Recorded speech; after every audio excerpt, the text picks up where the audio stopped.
you were scared? I don't want to say I was scared, but Scared. yeah, I was a little creeped out.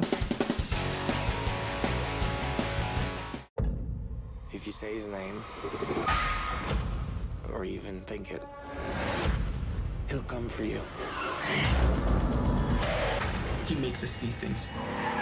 Don't say it, don't think it. He makes us do things. Don't say it, don't think it. Were you scared during this whole process? I was you tell me afraid. a I little mean, bit when I about read the that? script, I was telling Doug earlier that I was on an airplane and I stopped a few times reading it. It was, and then when I was talking to my husband about it, he asked what it was called. I wouldn't tell him the name. And then laughed about it later. You know, with my manager, I was like, oh God, I don't know. This is pretty scary stuff. But I thought it was really well written, and it is really well written. And Stacey Tidal is a really talented director. Doug, I think, just really is incredible as carries the movie really on his thespian shoulders. Yeah, on my terrified thespian shoulders, going slowly insane for about 90 minutes. It's weird, when I read it in a house, I was staying with friends, and it was sort of a larger house. I was in a guest room, and I remember not wanting to, get up and get more water from the fridge because it was a little creepy. You were scared? I don't want to say I was scared, but You were scared. I was a little creeped out. More recently, when I saw the film, I was creeped out. I went to sleep, and then I woke up at that 3-4 a.m. hour, and I was just like, shoot. And then the next night it happened again. Yeah, so I've had a few nights of I don't know.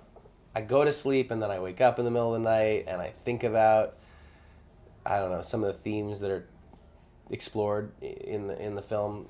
The bye-bye, I'm just gonna say it. I mean, the bye-bye man Okay. You said getting it. inside people, and that maybe explaining some crazy sort of horrible events that we sometimes read about in the news, and that sort of stayed with me a bit. What makes this horror movie different than any other horror movie? He's a modern boogeyman. There's never been one like him. You can't escape him. If he gets in your head, if you learn his name, he will then make you think and do terrible things because he makes you hallucinate. So it's not a leave the house, because you can't. Wherever you go, he is. And then he plays on your weaknesses, and he makes you weak and scared because he knows what's going on in your head. He knows if you're a jealous person, he knows if you're a paranoid person, and he shows you things that are specific to you. So it's truly terrifying, I think, because you can't get away from him. It's based on an underlying short story that scared the hell out of me. So when I saw it, I was super interested in making a movie about it. He makes us do things. Don't say it, don't think it.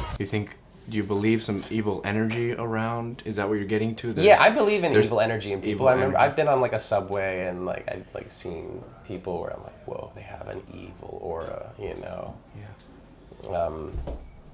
And they're not doing anything in particular, I definitely, I don't know, I think auras are real.